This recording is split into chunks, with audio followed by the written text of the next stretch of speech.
d'impôt, vous savez que les impôts, lorsqu'on fait le formulaire en ligne, cela sous-entend que la régulation doit porter sur les revenus qu'on a encaissés dont l'impôt a été minoré.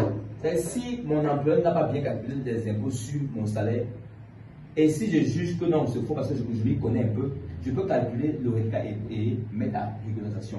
Parce que l'administration, dans ces différentes explications, fait comprendre que non, à cet endroit-là, si on était peut-être vacataire quelque part, on peut mettre là.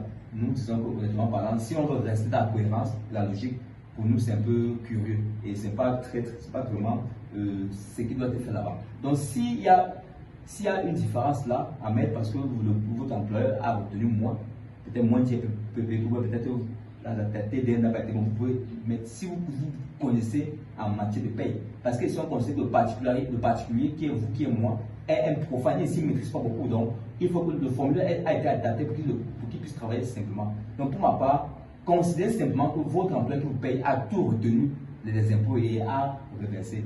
C'est simple. Et maintenant, battez-vous à demander à Sénégal qui vous délivre une attestation de revenu de source, pour justifier ça. Parce que qui dit déclaration, par lui-même, dit contrôle fiscal plus tard par l'administration fiscale. Le système fiscal comme est déclaratif, mais le contrôle vient toujours à posteriori. Faisons attention, demandez à vos employeurs qui vous délivrent l'attestation de revenu à source pour tous les impôts qu'ils ont reçus durant l'année. Ils peuvent faire une attestation de synthèse de 12 mois, comme ce que les autres font au ministère des Finances pour les fonctionnaires de bulletin de solde. Ou à défaut, qu'ils vous fassent simplement n'est-ce pas, une action de dotation mois par mois. Donc avec n'est-ce pas, ces réformes, cette année, chaque employeur devrait, en période de salaire son employé chaque mois, joindre à son double de paye qui conserve l'attestation de la source, pour que ce soit plus facile en fin d'année de faire un récap et de dégager ces impôts.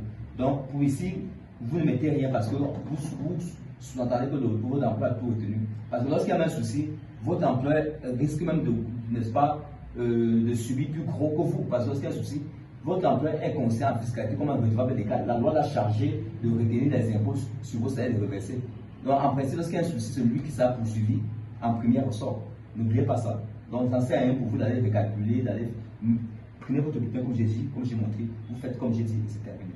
Maintenant, si vous êtes maintenant un fonctionnaire, parce qu'il faut qu'on gère deux volets, vous êtes un fonctionnaire, on vous a remis votre bulletin de solde, le voici ici par exemple, il y a votre bulletin de solde là. Si il y a votre bulletin de solde, qu'est-ce que vous faites? Votre bulletin de solde est là, par exemple. Pour avoir ce bulletin de solde, la plupart des fonctionnaires savent, non? Il faut qu'ils vont se taper dans Google, ministère des Finances du Cameroun, et lorsqu'ils sont dans le compte, dans le site du ministère des Finances, il y a une interface physique qui est mentionné le bulletin de solde où ils entrent, ils mettent le numéro de matricule en tant que fonctionnaire, ils mettent le mot de passe, ils valident, ils entrent à l'intérieur et ils font le sur la procédure pour tirer le bulletin de solde. Ceux qui n'ont pas encore, on leur propose de créer le compte. Et lorsqu'ils le créent maintenant, ils peuvent entrer également à l'intérieur et tirer le bulletin de solde annuel. Donc, voici les gains annuels. Je suis fonctionnaire. J'ai mon bulletin de solde, voici le salaire de base, voilà les primes, tout ce qui va avec. Je prends le total des gains. C'est ça que je prends pour le total des gains. Je déclare au niveau du salaire annuel brut